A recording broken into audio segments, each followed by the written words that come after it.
Good afternoon student. आइए start करते हैं एमएस एक्सेस की क्लास। आज से हम स्टार्ट करने वाले हैं एमएस एक्सेस, डीसीए, पीजीडीसीए, पीबीकॉम। आप लोग ध्यान दें, एमएस एक्सेस आपके सिलेबस में है। तो आज की वीडियो में हम सीखेंगे कि एमएस एक्सेस है क्या, इसका क्या यूज है और कैसे हम इसको यूज करेंगे कंप्यूटर। ओके, तो सबसे पहले आज मैं आपको बताने जा रहा हूँ introduction of MS Access.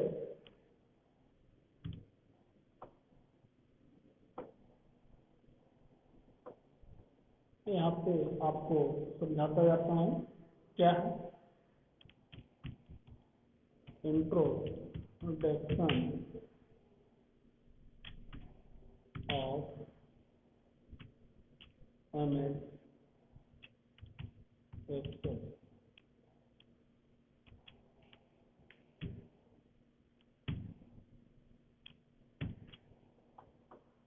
Okay, MS Access क्या है, इसका क्या इंट्रोडक्शन है। तो यदि मैं बात करूं, आप डीसीए पीजीडी से तो फर्स्ट ईयर में आए हैं, अभी आपको पढ़ने को मिलेगा पीसी पैकेज। एक सब्जेक्ट होता है पीसी पैकेज, या इसको मैं कह सकता हूँ एमएस ऑफिस। ऑफिस ये शायद बीकॉम वाले आप लोग तो पढ़ चुके हैं एमएस ऑफिस क्या होता है, इसका क्या यूज है। एमएस का मतलब है माइक्रोसॉफ्ट, जैसा कि आपको मालूम है Microsoft. MS means Microsoft office. इसका नाम ऑफिस क्यों पड़ा? इसमें भी विभिन्न प्रकार के वर्जन आते हैं, आप देखते होंगे MS office 2000, MS office XP, ऐसे बहुत सारे वर्जन हैं जो इसके अवेलेबल हैं। 2003 और इसी प्रकार से 2007, 2010, ऐसे इटीसी बहुत सारे वर्जन इसके अवेलेबल हैं। ये वर्जन कहलाते हैं। जैसे एमएस ऑफिस हमारा रिपीट होता गया और चेंज होता गया, वैसे ही इसके वर्जन भी क्या होते गए, चेंज होते गए। ओके, तो ये वर्जन का क्या यूज है, कैसे हम इसको यूज करते हैं, ये भी मैं आपको बता रहा हूँ। ओके, इस तरीके से आप इसको नोट करते जाइएगा। ये विभिन्न प्रकार के वर्जन हुए पीसी पैकेज के अंतर्गत। एमएस ऑफिस मैंने आपको बताया, एमएस ऑफिस के विभिन्न वर्जन है। इसका नाम एमएस ऑफिस क्यों रखा गया है, पहले तो मैं इसके नाम पे बात करता हूँ। इसका नाम इसलिए रखा गया है कि इसको माइक्रोसॉफ्ट कंपनी ने बनाया है। कंप्यूटर की सबसे फेमस कंपनी है माइक्रोसॉफ्ट। माइक्रोसॉफ्ट ने इसको बनाया, इसलिए इसका नाम शॉर्ट में क्या रखा, एमएस। अब इसका नाम ऑफिस क्यों रखा गया, ये मैं पहले आपको क्लियर कर दूं। ऑफिस इसलिए रखा गया कि ऑफिस से रिलेटेड सारे वर्क किए गए। माइक्रोसॉफ्ट कंपनी ने एक लॉजिक लगाया, हमें एक ऐसा पैकेज तैयार करना चाहिए जिसमें ऑफिस से रिलेटेड सारे वर्क परफॉर्म किए। क्यों? क्योंकि उसने देखा कि ऑफिस प्रत्येक ऑर्गेनाइजेशन में होता है। आप कोई भी ऑर्गेनाइजेशन की बात करें, चाहे वो स्कूल हो, चाहे वो कॉलेज हो, चाहे वो हॉस्पिटल हो, सभी जगह ऑफिस जरूर है, यानी कि कार्यालय जरूर होते हैं। और ऑफिस के अंतर्गत जो वर्क होते हैं वो लगभग कॉमन होते हैं। पैसे का कलेक्शन करना, डेटा को कलेक्ट करके रखना। तो माइक्रोसॉफ्ट कंपनी ने एक दिमाग लगाया, क्यों ना मैं एक ऐसा पैकेज तैयार करूं जिसके अंतर्गत ऑफिस से रिलेटेड सारे वर्क को परफॉर्म किया जाए। इस उद्देश्य से माइक्रोसॉफ्ट ने एक पैकेज तैयार किया जिसका नाम दिया एमएस ऑफिस, माइक्रोसॉफ्ट ऑफिस। ये एक ऐसा पैकेज है जो ऑफिस से रिलेटेड पूरे टास्क को परफॉर्म करता है। जैसे ऑफिस के अंतर्गत किस प्रकार के काम होते हैं, जैसे एप्लीकेशन को बनाना, कोई पोस्टर डिजाइन करना, कोडिंग छोटी मोटी डिजाइन करना, इस प्रकार के टाइपिंग से रिलेटेड वर्क, इसके लिए उसने प्रोवाइड कर दिया एक सॉफ्टवेयर। कुछ कैलकुलेशन से रिलेटेड काम होते हैं, उसके लिए भी एक सॉफ्टवेयर बना दिया। और कुछ प्रेजेंटेशन से रिलेटेड, यानी कि किसी के बारे में बताना, रिप्रेजेंट करना, उसके लिए भी एक सॉफ्टवेयर बनाया। और डेटाबेस को कलेक्ट करना, यानी कि डेटा को कलेक्ट करना, डेटाबेस को डिजाइन, इसके लिए भी सॉफ्टवेयर। और आज की डेट में तो बहुत सारे उसके अंदर सॉफ्टवेयर इंक्लूड कर दिए गए हैं। अब जो वर्जन आ रहे हैं उसमें बहुत सारे सॉफ्टवेयर इंक्लूड हैं, लेकिन उसके ऑफिस के मेन उसने 4 बेसिक सॉफ्टवेयर बनाए। वो 4 बेसिक सॉफ्टवेयर कौन से हैं? एमएस ऑफिस के अंदर जो बेसिक सॉफ्टवेयर पाए जाते हैं मैं आपको बताना चाहूंगा। वो 4 बेसिक सॉफ्टवेयर कौन से हैं? जैसे एमएस वर्ड, यदि मैं बात करूं एमएस वर्ड, इसके अंतर्गत हम क्या कर सकते हैं? टाइपिंग का काम, एप्लीकेशन को डिजाइन करना, ये आप सीख चुके हैं। एप्लीकेशन बनाना, टाइप करना, ईटीसी जो वर्क होता है, ये सारा वर्क हम एमएस वर्ड में कर सकते हैं बहुत आसानी के साथ। इसलिए ऑफिस के अंदर एक सॉफ्टवेयर उसने क्या इंक्लूड किया? MS word. ये आप लोग चलाए भी होंगे, जो लोग नहीं चलाए तो उनको चलाने को मिलेगा पीसी पैकेज के अंदर। ओके, फिर उसने देखा कि इसी से रिलेटेड मुझे ऑफिस के अंदर कुछ कैलकुलेशन के लिए आवश्यक हो, तो वो हुआ एमएस एक्सेल। इसके अंदर हम कोई भी कैलकुलेशन का काम कर सकते हैं। इसके साथ साथ इसमें आज जो है फॉर्म भी डिजाइन किया जा सकता है, विभिन्न प्रकार के फार्मूला भी यूज किए जा सकते हैं।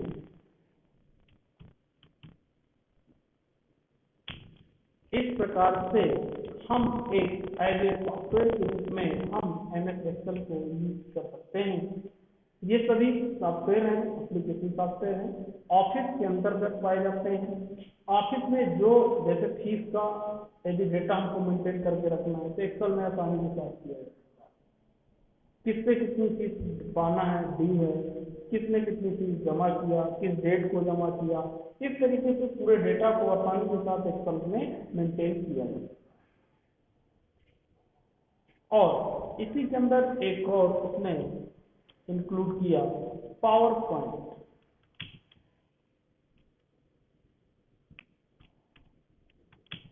पावर पॉइंट इसका यूज प्रेजेंटेशन के लिए होता है। प्रेजेंटेशन बनाना, प्रेजेंटेशन मतलब किसी के बारे में डिस्क्राइब करना, किसी के बारे में बताना। जैसे कभी जरूरत पड़ती है कुछ लेक्चर जो हम बनाते हैं पीपीटी में आपको देते हैं, वो आपको पावर पॉइंट से होते हैं, एनिमेशन के माध्यम से समझाना। ऐसे टॉपिक या चैप्टर जो जिनका आज वीडियो अवेलेबल नहीं है, उनको हम एनिमेशन में कन्वर्ट करके बच्चों के सामने या किसी व्यक्ति के सामने रिप्रेजेंट कर सकते हैं, जिससे आसानी के साथ उनको समझाया जा सकता है। अपने ऑर्गेनाइजेशन के स्ट्रक्चर को बताना, जो एम्प्लॉय हैं उनको ट्रेनिंग के लिए यूज करना, इन विभिन्न प्रकार के जो वर्क हैं इनके लिए जो प्रेजेंटेशन बनते हैं, इन सबको हम पावर पॉइंट में आसानी के साथ बनाते हैं। इस 3 का यूज मैंने बताया, ये तीनों एमएस ऑफिस के अंतर्गत पाए जाने वाले एप्लीकेशन का सॉफ्टवेयर है। अगला सॉफ्टवेयर जो ये तीनों बीकॉम के स्टूडेंट तो सीख चुके होंगे, क्योंकि वो कंप्यूटर एप्लीकेशन से बीकॉम कर रहे हैं, जिसके अंतर्गत उन्होंने एमएस ऑफिस को पढ़ा होगा और चलाया होगा। एमएस वर्ड भी चलाया होगा, एक्सेल भी चलाया होगा और पावर पॉइंट भी चलाया। लेकिन इसी के अंदर जो एक नया सॉफ्टवेयर है, ये शायद उन लोगों ने अभी तक नहीं चलाया होगा, एमएस एक्सेल। इसको भी माइक्रोसॉफ्ट कंपनी ने ऑफिस के अंदर रखा। इसका यूज क्या है? डेटा को कलेक्ट करना, डेटा जो होता है उसको कलेक्ट करना और डेटाबेस को तैयार करना। डेटाबेस को तैयार। डेटा और डेटाबेस का कलेक्शन किसमें पाया जाएगा? MS Excel. तो यदि मैं बात करूं तो आप लोगों ने ये सीख लिया, जिन लोगों ने नहीं सीखा है SQL में उनको किसी पैकेज के अंदर सीखने को मिलेगा। तीनों सॉफ्टवेयर, ये तीनों सॉफ्टवेयर आपको किसी पैकेज में मिलेंगे और आप बीकॉम के स्टूडेंट ने इनको चला लिया। ये चारों सॉफ्टवेयर मैंने आपको बताया किसमें पाए जाते हैं? MS ऑफिस के अंतर्गत पाए जाते हैं। अब जो हमको सीखना है, ये जो हमारा सब्जेक्ट है वो है MS एक्सेल। हमें जो डिटेल में पढ़ना है वो क्या पढ़ना है? MS एक्सेल पढ़ना है। तो MS एक्सेल क्या होता है, क्या यूजेस है इसका, ये हम सीखेंगे। मेरी बात समझ में आ गई? ये जो मैं बता भी रहा हूँ MS वर्ड में बता रहा हूँ, जैसा कि आपको मालूम है एज ए बोर्ड में इसको यूज कर रहा हूँ क्योंकि मैं रिकॉर्ड कर रहा हूँ, तो इसलिए as a board MS Word को मैं यूज कर रहा हूँ। आप ध्यान दें। तो अब जो हमको चलाना है एक्चुअल में वो क्या सीखना है? MS Excel. अब मैं बात करता हूँ कि MS एक्सेल का क्या यूज है, कैसे यूज करेंगे, कैसे। ओके, इसलिए मैं नेक्स्ट पेज पे जाता हूँ।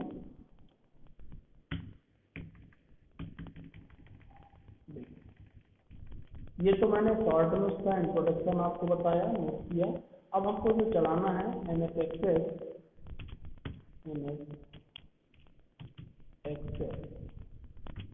ओके। MS एक्सेल का यूज होता है डेटाबेस को मेंटेन करना, डेटा को कलेक्ट करना। मैं सबसे पहले आज आपको ये बताना चाहूँगा, कोई भी ऑर्गेनाइजेशन हो या कहीं पर भी हो, आज जो इम्पोर्टेंट है वो किसका है? डेटा का। डेटा कलेक्शन बहुत ज़्यादा इम्पोर्टेंट। कई एग्जाम्पल्स मैं दे सकता हूँ आपको। ऐसा कोई ऑर्गेनाइजेशन नहीं है जहाँ पे डेटा को कलेक्ट ना किया जाता हो, चाहे वो गवर्नमेंट सेक्टर हो, चाहे वो प्राइवेट सेक्टर हो। आप किसी भी ऑफिस में देख लीजिए, चाहे हॉस्पिटल हो, चाहे स्कूल हो, चाहे कॉलेज हो या एनी कोई भी ऑर्गेनाइजेशन हो, डेटा को कलेक्ट करके रखा जाए। डेटा कितना इम्पोर्टेंट है इसका एग्जांपल, पहला एग्जांपल तो मेरा बैंक। पूरा बैंक डेटाबेस के कलेक्शन पे चलता है। बैंक के अंदर पूरा डेटा का कलेक्शन होता है। आपका पैसा कितना बैंक में जमा है, आपने कितना पैसा निकाला, कब जमा किया, पूरी डिटेल रखता है कौन? बैंक।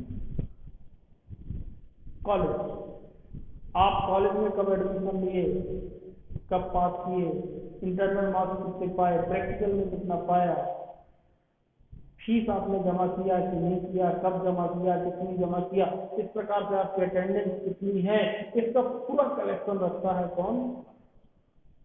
ऐसे ही स्कूल, ऐसे ही हॉस्पिटल, आप किस हॉस्पिटल में गए, कब एडमिट हुए, क्या ट्रीटमेंट चला, कितने दिन चला हॉस्पिटल में। इसलिए डेटा एक इम्पॉर्टेंट रोल रखता है। और इम्पॉर्टेंट क्यों रखता है? क्योंकि डेटा के बेस पे ही डिसीजन लिए जाते हैं। कई बार तो बहुत बड़े बड़े डिसीजन हमको डेटाबेस के बेस पे लेने पड़ते हैं। मैं एक एग्जांपल आपको बताना चाहूँगा डेटा से रिलेटेड। आप मान लीजिए हमारे यहाँ एडमिशन लिए, 12वीं पास करके आ गए। आपने जिस स्कूल से 12वीं पास किया वहाँ से आप मार्कशीट ले आए। आप 3 साल बाद फिर से जाएं उसी स्कूल में और बोले सर मैं मार्कशीट दीजिए, बाद मार्कशीट नहीं ले गया। मेरा एग्जांपल समझिएगा।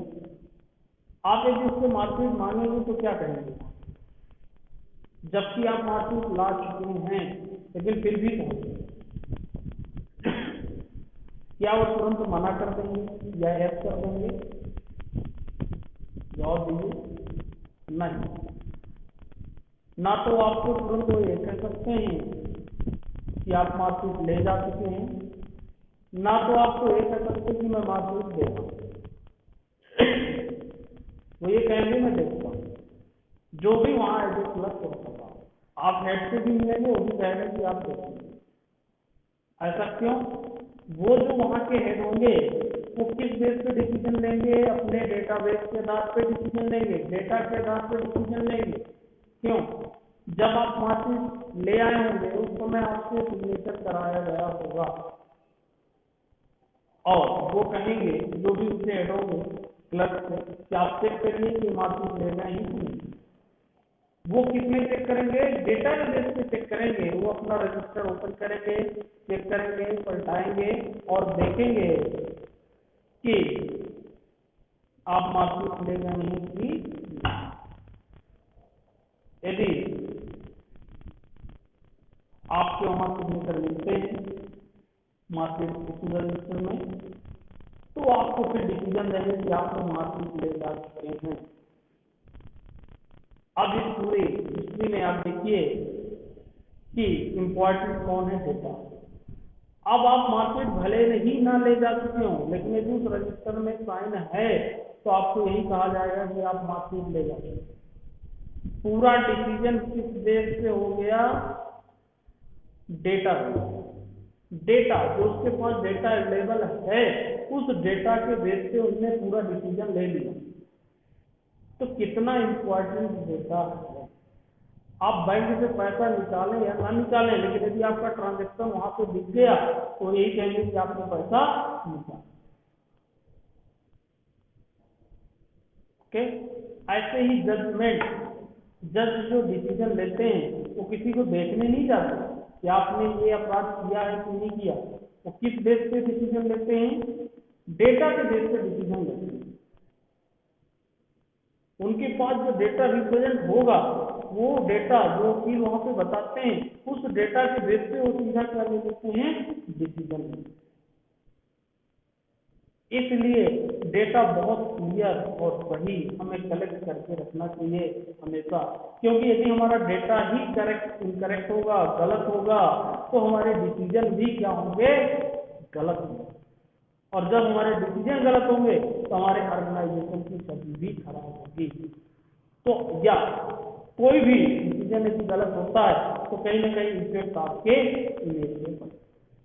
तो इसलिए डेटा का जो कलेक्शन हो वो बहुत सही होना चाहिए, क्लियर होना चाहिए, साफ होना चाहिए, आसानी समझ में आना चाहिए। डेटा को हम क्यों कलेक्ट करते हैं? भविष्य में उसको यूज करने के लिए, जरूरत पड़ने से उसको एक्सेस करने के लिए। यदि आपका डेटा का कलेक्शन ही ऐसा है कि वो जरूरत पड़ने पे उसको उसका रिजल्ट ही नहीं मिल रहा तो उस डेटाबेस का कोई भी मतलब नहीं।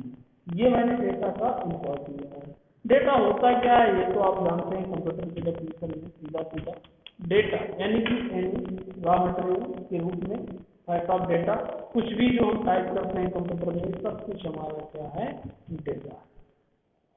इसमें हम सिंबल भी दे सकते हैं, स्पेशल सिंबल भी दे सकते हैं, कामा भी यूज कर सकते हैं, नंबर भी यूज कर सकते हैं। इस प्रकार से ये पूरा कलेक्शन हमारा क्या कहला जाता है? डेटा। ये पूरा हमारा क्या है? डेटा। जब डेटा को प्रॉपर वे में यूज कर लिया जाता है तो वो एक मीनिंग में यूज कर लिया जाता है तो वो क्या बन जाता है? इंफॉर्मेशन।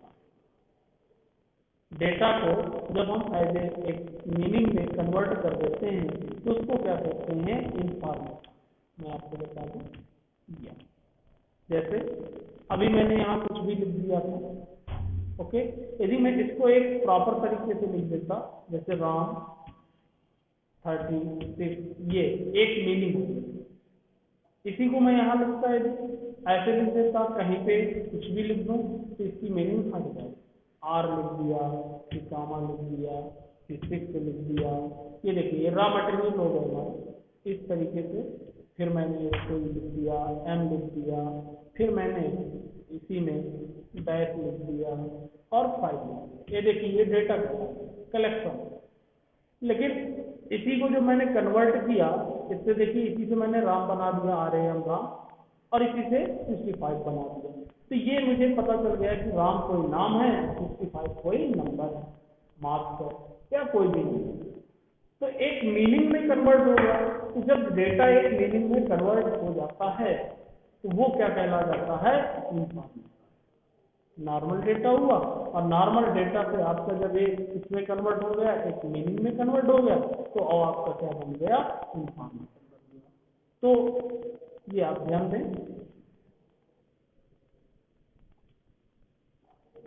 ये देखिए,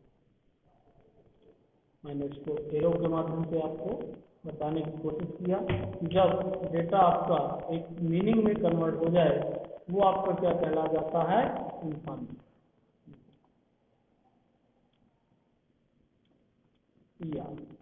ओके, तो इंफॉर्मेशन बन जाता है। अब इंफॉर्मेशन जो होती है, इस इंफॉर्मेशन को एक प्रॉपर तरीके से उनको रखने की आवश्यकता है। अब ऐसे हम लिखते जाएंगे, मान लीजिए अभी एक दो डेटा है तो हमारे समझ में आ जाएगा, लेकिन यदि हमको बहुत सारा डेटा लिखना हो, 1000, 2000, 3000, 40, 50, तो फिर आगे चल के हमको कंफ्यूजन होगा कि नाम राम क्या है, इसकी फाइल क्या है, ये हमको समझ में नहीं आता। इसको हमको एक प्रॉपर वे में कन्वर्ट करने की आवश्यकता होगी। तो इसको जब प्रॉपर वे में हम कन्वर्ट करते हैं तो वो हमारा बन जाता है डेटा बेस। अब प्रॉपर वे में हम इसको कैसे कन्वर्ट करते हैं ये सीखते हैं। हमको इसकी सबसे पहले हेडिंग डिसाइड करनी है। हेडिंग को क्या कहते हैं, फील्ड। जैसे मैं यहाँ पे एक बताता हूँ आपको, मान लीजिए नेम, मैंने एक हेडिंग बना दिया नेम और एक बना दिया मान, दो हेडिंग। अब आप समझ गए, ये दोनों हेडिंग्स मेरी क्या कहला जाएंगी, और इसके अंदर यदि मैं लिखूंगा यहाँ राम और मार्क्स मैंने लिख दिया है 65। ऐसे मान लीजिए मैं लिखता जाऊं उमेश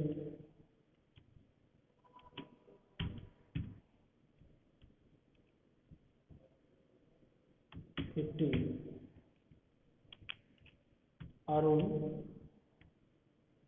40,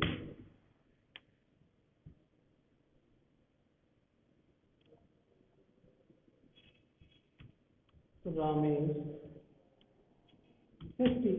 ये एक प्रॉपर बोलना हमारा डेटा हो। ये पूरा आपका कलेक्शन क्या चला जाएगा, डेटा बेस। यहाँ पे ये अब हम चाहे जितना डेटा लिखें, 1000, 2000, 10,000, हमको समझ में आसानी क्या जाएगा कि राम क्या है, नाम है, और 15, 40, 60 क्या है, मान।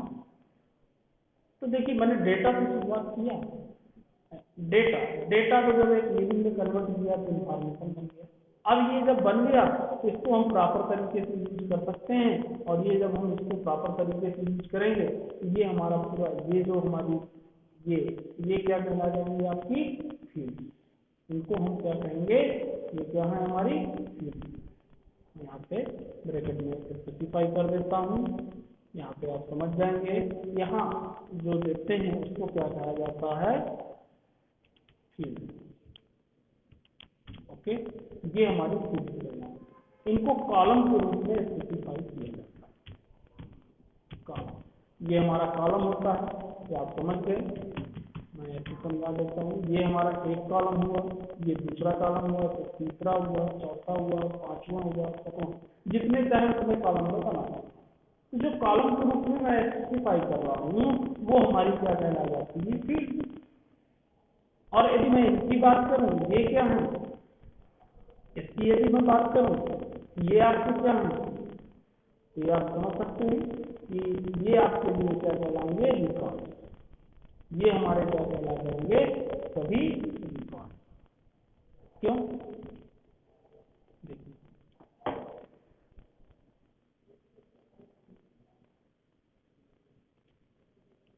यदि इसकी मैं बात करूं, ये पूरा हमारा क्या कहलाएगा, रिकॉर्ड।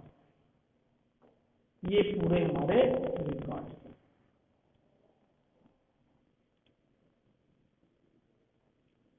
यहां से लेकर यहां तक जो कुछ भी लिखा है ये सभी हमारे रिकॉर्ड। ओके, इसको हम क्या कहते हैं, रिकॉर्ड। ये हमारे रिकॉर्ड है, और ये हमारे क्या कहलाएंगे, फील्ड कहलाएंगे। ये मैं जो बना रहा हूँ इसको आपको नहीं बनाना, क्योंकि मेरे पास बोर्ड अवेलेबल नहीं है। मैं समझाने के लिए आपको ये बना रहा हूँ, आपको सिर्फ समझना है। ओके, ये तो मैं समझाने के लिए इसमें यूज कर रहा हूँ कि आपको आसानी के साथ समझ में आए। ओके। अब फील्ड, ये फील्ड हो गई, ओके, और रिकॉर्ड, इन दोनों का जो कलेक्शन हमारा बन जाएगा एक्चुअल में, वो हमारा क्या बन जाएगा, डेटा। इन दोनों का कलेक्शन हमारा क्या कहला जाएगा, डेटाबेस। डेटाबेस ये थोड़ा सा छोटा कर दें जिससे आपको समझ में आ जाए। ये देखिए, ये मैंने आपको प्रॉपर तरीके से पूरा, ये देखिए, ये फील्ड और रिकॉर्ड, ये दोनों का कलेक्शन जो होगा वो आपका क्या कहला जाएगा, डेटा। इस तरीके से आपको यूज करना है। तो अब इसका बेनिफिट क्या है, यहाँ पे हम फील्ड निर्धारित करेंगे, फिर उसमें हम क्या इंसर्ट करेंगे, रिकॉर्ड इंसर्ट करेंगे। ये हमारे रिकॉर्ड हैं। इन रिकॉर्ड को इंसर्ट करने के बाद हम उसमें क्या यूज करेंगे, जब फील्ड और रिकॉर्ड दोनों का कलेक्शन हो जाएगा, हमारा क्या कहलाएगा, डेटा। ये मैंने एक नॉर्मल, इसको आप रजिस्टर में भी वर्क कर सकते हैं, एक्सेल में भी कर सकते हैं, ये आप एक्सेल में भी बना सकते थे, एमएस वर्ड में भी बना सकते थे रजिस्टर में। लेकिन जो बेनिफिट हमको एमएस एक्सेल में मिलेंगे, वो बेनिफिट हमको एक्सेल, एमएस वर्ड या रजिस्टर में मिलने वाले नहीं। आज आपको ये सीखना है, कल मैं आपको इसको एमएस एक्सेल में कैसे बनाते हैं, किस प्रकार से यूज करते हैं, ये सिखाऊंगा। साथ में ये भी बताऊंगा कि एमएस एक्सेल में भी आप इसको बनाते हैं तो आपको कौन से बेनिफिट नहीं मिलेंगे, यदि आप इसको एक्सेल में डिजाइन करते हैं तो आपको कौन कौन से बेनिफिट मिलेंगे, दोनों के बीच में डिफरेंस भी बताऊंगा। इसके साथ साथ यदि आप इसको रजिस्टर में यूज करते हैं, क्योंकि डेटाबेस का कलेक्शन आज तो नहीं, पहले भी होता था, पहले रजिस्टर में होता था, आज कंप्यूटर में होने लगा। बस तो डिफरेंस क्या है, ये डिफरेंस को भी मैं क्लियर करूंगा कल की वीडियो।